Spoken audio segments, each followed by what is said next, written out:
إنا ندعوكم إلى كتاب الله وسنة نبيه صلى الله عليه وسلم وجهاد الظالمين والدفع عن المستضعفين وإعطاء المحرومين وتقسيم هذا الفيء بين أهله بالسواء ورد المظالم ونصر أهل البيت. أتبايعون على ذلك؟ السلام عليكم ورحمة الله وبركاته.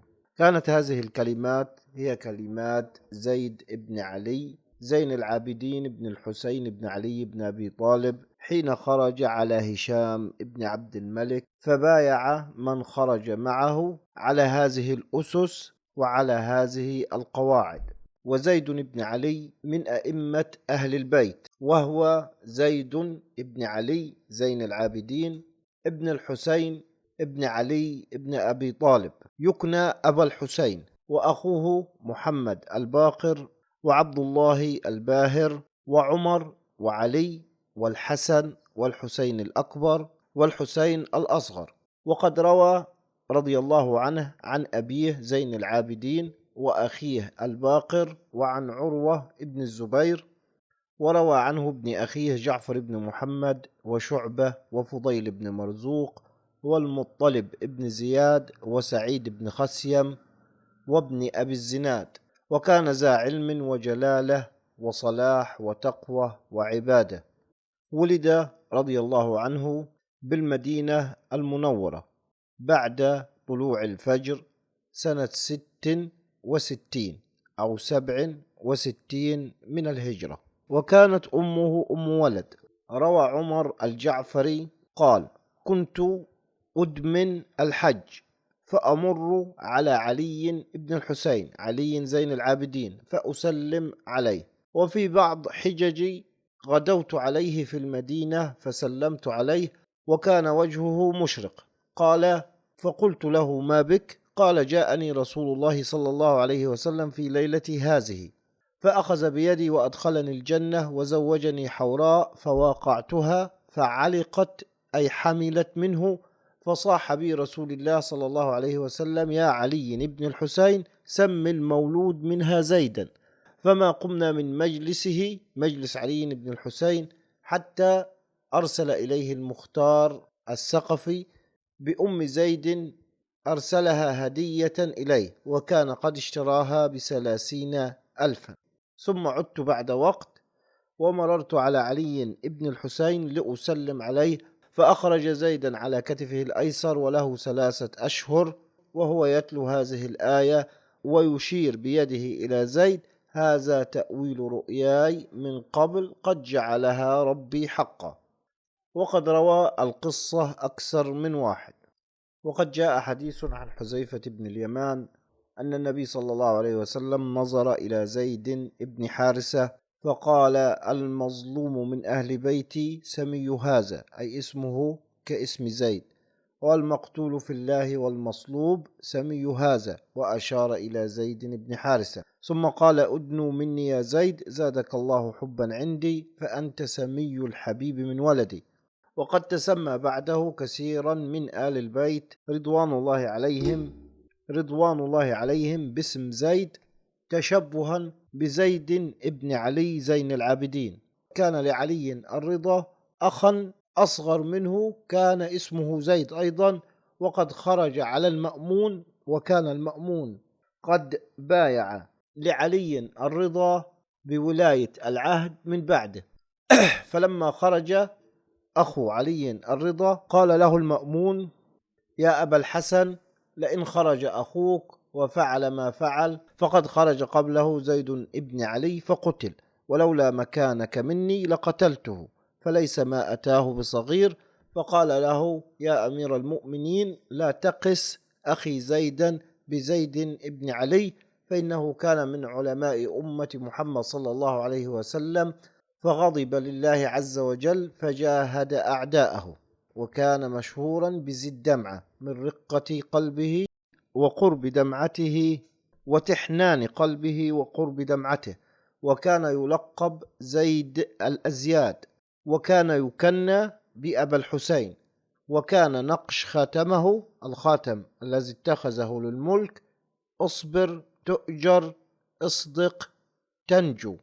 وكان رضي الله عنه بالغ الحجة واسع المعرفة تقيا صالحا عالما من علماء أهل البيت وحجة من حجج الإسلام فصيحا باهرا ذو حجة بالغة. يذكر أنه عندما خرج رحمه الله ومن معه على والي العراق التابع لهشام الخليفة الأموي، فأرسل هشام جيشا من الشام وكان فيه خالد بن صفوان، وكان زيد بن علي ومن معه يومئذ بالرصافة، فدخلوا عليه في نفر من أهل الشام وعلماؤهم جاءوا يحاججون زيد بن علي في خروجه على هشام. وكان في أهل الشام رجل هو المقدم فيهم في البلاغة والنظر في الحجج، فكلموا زيدا بن علي في الجماعة أي في اجتماع المسلمين،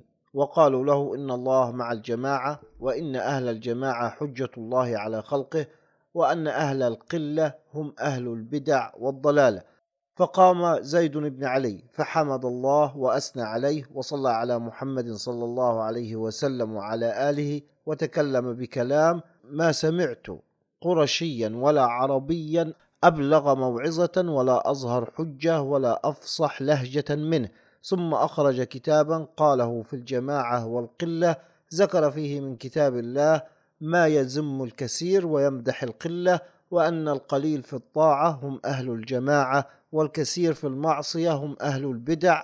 فأفحم الشامي فما تقدم ولا تأخر، وانخزل أهل الشام فما أجابوا بقليل ولا كثير، وخرجوا من عنده صاغرين منكسين رؤوسهم حياء وخجلا، وأقبلوا على صاحبهم يلومونه ويقولون زعمت أنك لا تدع له حجة إلا رددتها وكسرتها، حتى إذا تكلم عجزت فما تنطق بقليل ولا بكثير. فقال ويلكم كيف أكلم رجلا حاججني بكتاب الله، أفأستطيع أن أرد كلام الله تعالى؟ فكان خالد بن صفوان يقول بعد ذلك ما رأيت رجلا في الدنيا قرشيا ولا عربيا يزيد في العقل والحجة على زيد بن علي عليه السلام.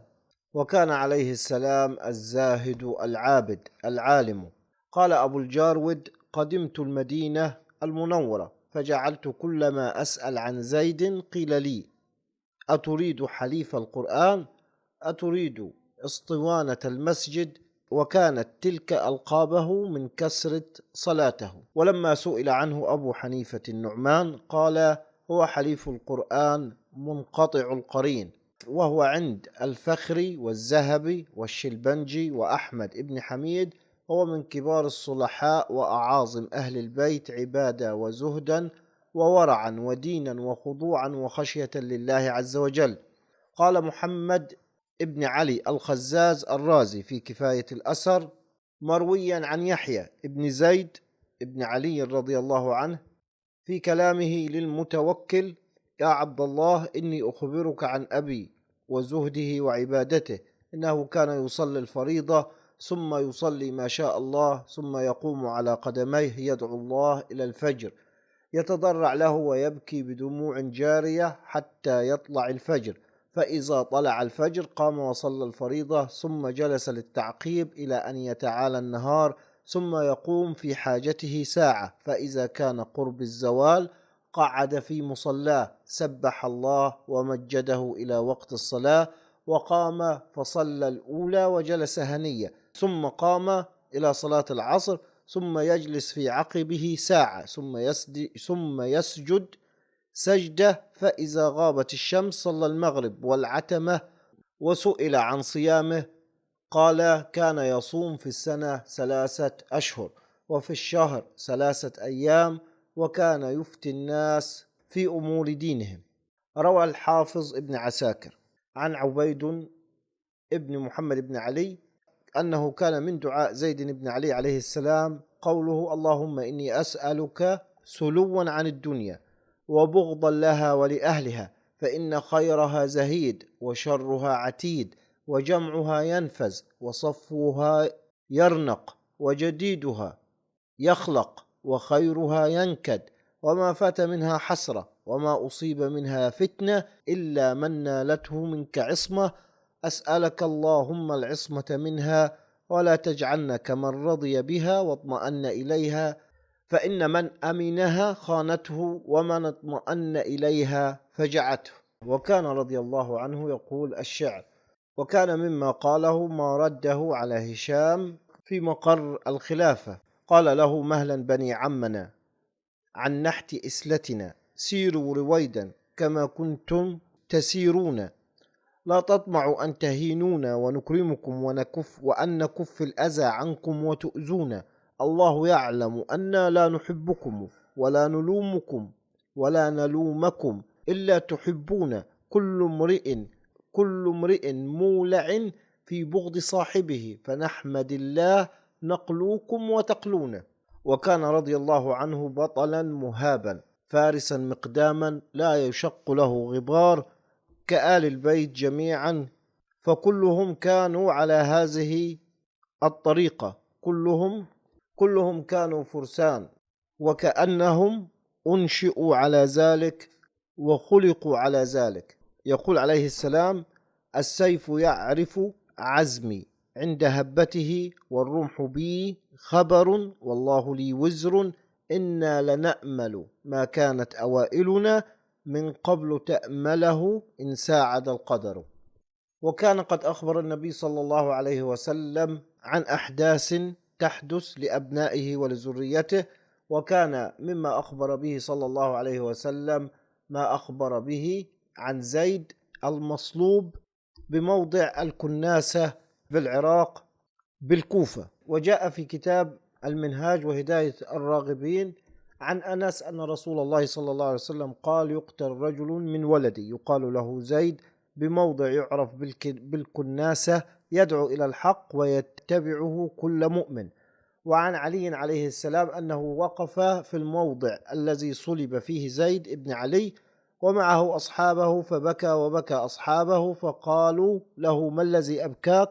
قال: إن رجلا من ولدي يصلب في هذا الموضع، من رضي أن ينظر إلى عورته أكبه الله على وجهه في النار.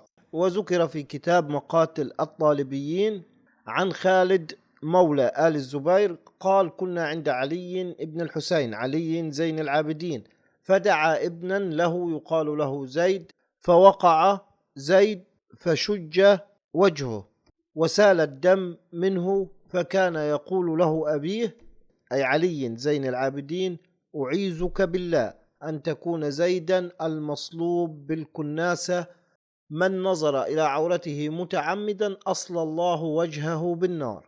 وقد كان من تقواه عليه السلام لا يظن إلا أنه المهدي، حتى أن من بايعه وخرج معه قد بايعه على أنه المهدي، وقد بقي مصلوبا على جذع شجرة لمدة 4 سنين رضوان الله عليه، وذلك بعدما قتلوه أي الأمويين، وقد قالوا شعرا شماتة فيه، من ذلك قول شاعرهم: صلبنا لكم زيدا على جذع نخلة، ولم نرى مهديا على الجذع يصلب، وقستم بعثمان عليا سفاهة، وعثمان خيرا من علي وأطيب. وقد خرج معه خلق كثير، وقد قام عليه السلام بثورة على الحكم الأموي، وخرج معه خلق كثير، فلما كانوا في معرض الحرب أي تصافت الجيوش قالوا له: تبرأ من أبي بكر وعمر، وسبهم واشتمهم، فلم يرضى، وقال: كيف أتبرأ من رجلان كان وزير جدي عليه الصلاة والسلام؟ فتركه معظم الذين خرجوا معه، وبقي في 200 أو 300، كما سنورد القصة كاملة في الحلقة القادمة إن شاء الله، قصة الحرب وما حدث فيها. فسموا الذين تركوه الرافضة، وسمي الذين اتبعوه وساروا على نهجه وعلى طريقته الزيدية، والزيدية ما زالوا في اليمن إلى الآن، والرافضة ما زالوا كذلك إلى الآن. فسمي الذين خذلوه وتركوه لأنه لم يرضى بشتم أبي بكر وعمر سموا الرافضة. وسمي أتباعه وأولياؤه ومن سار على نهجه الزيدية. في الحلقة القادمة إن شاء الله رب العالمين سنورد لكم القصة كاملة لما كان من حرب زيد ابن علي على الخليفة الأموي هشام، وما جرى له في هذه الحرب، وما كان لابنه الأمير يحيى، وهي وقائع عظيمة وأحوال غريبة وشجاعة نادرة. هذا والله المستعان وعليه التكلان، والسلام عليكم ورحمة الله وبركاته.